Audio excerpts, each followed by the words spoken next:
Hello साथीहरू, नमस्कार सबैजनालाई अनि स्वागत छ मेरो युट्युब च्यानलमा। आज चाहिँ हामी बुढाबुढी पैदल हिँड्दैछौँ नि त।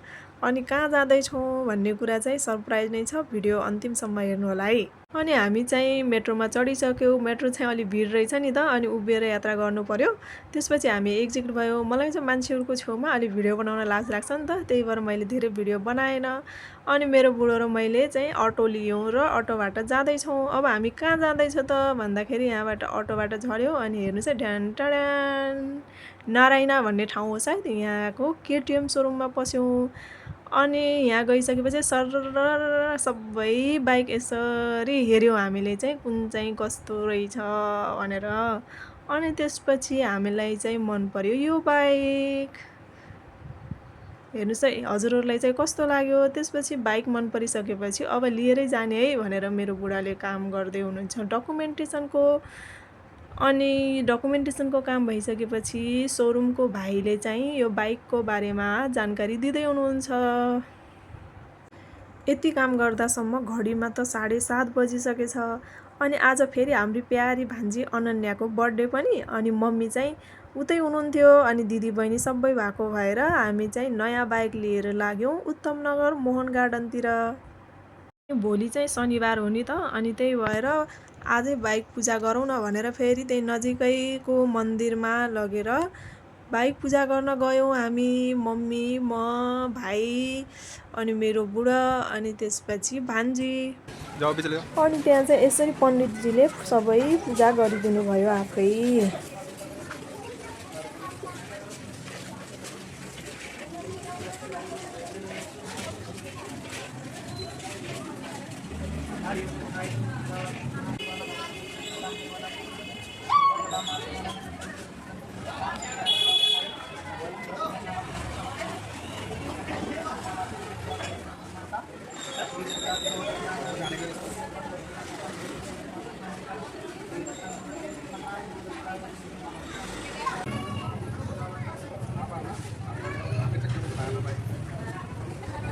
ये छोड़ दे बेटा, मम्मी तरह तो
अनि यति भइसकेपछि चाहिँ हाम्रो बाइक पूजा सम्पन्न भयो। पण्डितजीलाई पनि धेरै धेरै धन्यवाद। त्यसपछि हामी घर आयौँ अनि हाम्रो प्यारी भान्जी अनन्याको बर्थडेको cake काट्यौँ। Happy birthday to you. Happy birthday to you.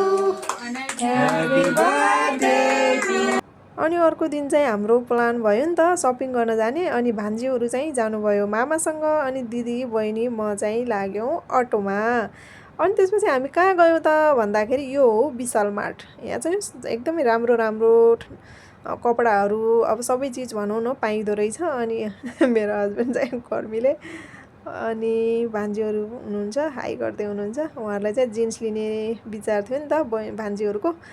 अनि त्यसपछि यहाँ कति राम्रो फरकहरू रहेछ। दिदी बहिनीहरूले फरक पनि हेर्दै हुनुहुन्छ। एकदमै राम्रो राम्रो सामानहरू चाहिँ राखेको रहेछ क्या यहाँ। अनि यता ब्यागहरू पनि छ सबै चिजहरू छ। अनि भान्जीहरूले चाहिँ जिन्स लिने भएको भएर यहाँ जिन्स देखाउँदै हुनुहुन्छ। अनि बहिनी र दिदीले हेर्दै हुनुहुन्छ। अनि सपिङ सकिएपछि चाहिँ अब गर्मी भइरहेको थियो नि त। अनि भान्जीहरूले म्याङ्गो सेक खाने भन्दै हुनुहुन्थ्यो। अनि मार्टसँग नजिकै सटेको पसलमा चाहिँ हामीले म्याङ्गो सेक लियौँ। वाउ हेर्दै चाहिँ खाउँ खाउँ लाग्छ। भान्जी दिदी बहिनीहरूलाई चाहिँ घरमा छोड्यौँ। अनि मेरो बुढो र म चाहिँ फर्कियौँ आफ्नो घर। यहाँ तपाईँहरू इन्डिया गेट देख्दै हुनुहुन्छ। यो इन्डिया गेटको नजिकै चाहिँ हाम्रो घर छ है। अनि आजको भ्लग चाहिँ यही सकियो। तपाईँहरू सबैलाई धेरै धेरै धन्यवाद।